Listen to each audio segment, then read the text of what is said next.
Welcome back to the workshop, everybody. So glad you could be with me here today. Walter at the workbench. Remember that old song? Raindrops on roses, whiskers on kittens, bright copper kettles, and warm woolen mittens. You know, your favorite things. Well, today we're not going to talk about favorite things. We're going to talk about a few of my least favorite things.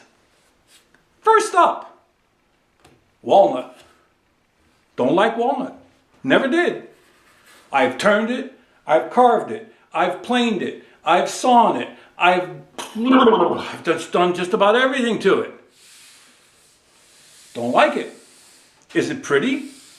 Yeah.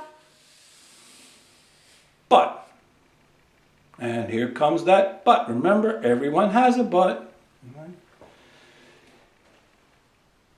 It's dirty. It smells. And when they go and steam it or soak it in hot or boiling water to get rid of the white sapwood, it changes the texture of all of the board. I mean, you can see right down to the center. That's not the walnut that I like. I like that deep purple walnut that has some light streaks shining through. Gives it a lot of character. Also, the way that walnut trees grow. We have them on the property here. They have a tendency to grow a little less straight when they're young, and so they kind of weave in and out as they grow. They get a lot of knots. That's why walnut has its own grading standard. It is not graded the same as other hardwoods because they allow more knots. Like there's a little knot whorl in here, which when you turn it over, there it is. And I showed you the other one, this one here. Now, when I was apprenticing, we would be instructed to cut this board an inch or two past a knot, to get rid of any of the irregular characteristics. You see how it bumps out here? We would cut it back here so you wouldn't know that that was there. We were also instructed to cut the sapwood off completely, back into maybe 2 or 3 growth rings into the heartwood, because that was considered a defect. So walnut has its own grading rules. It allows for more knots. So that's the other part. Another thing is, like on this board, you might not be able to see it. I'm almost certain you will not see it. But the grain, up to about here, goes this way. Then, it's almost like right on this light line here.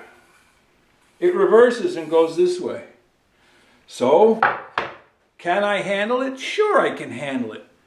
All I have to do is resharpen, reset the chip breaker, go take really fine cuts and clean it up.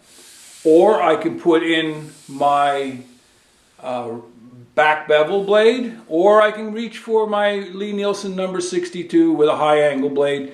There's lots of ways to handle it. That's not the problem. But you're constantly dealing with reversing grain here, here, here, there.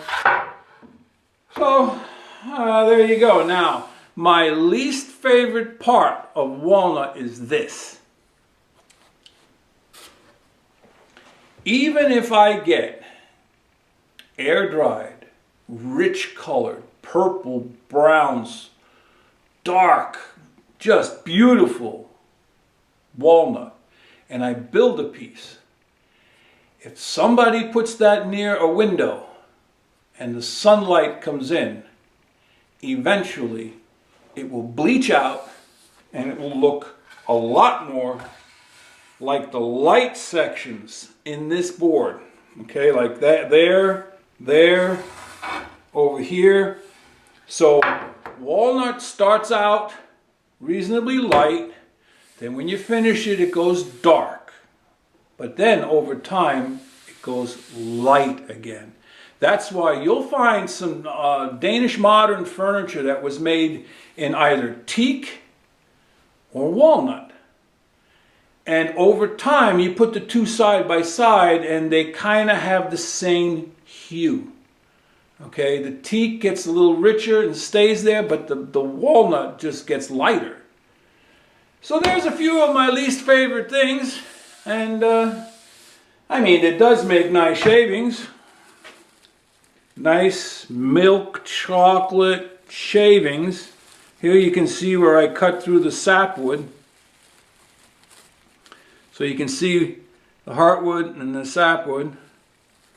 This is all heartwood. It's a darker color.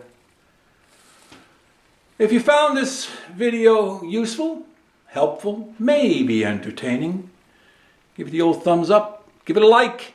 And I hope you're subscribed. I mean, I'm just so tickled that everybody has subscribed. We're over the 3,000 mark.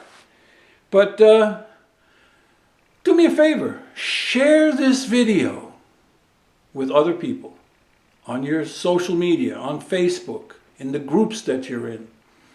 And most importantly, as always, head out to your shop. Go make some shavings. Walter out.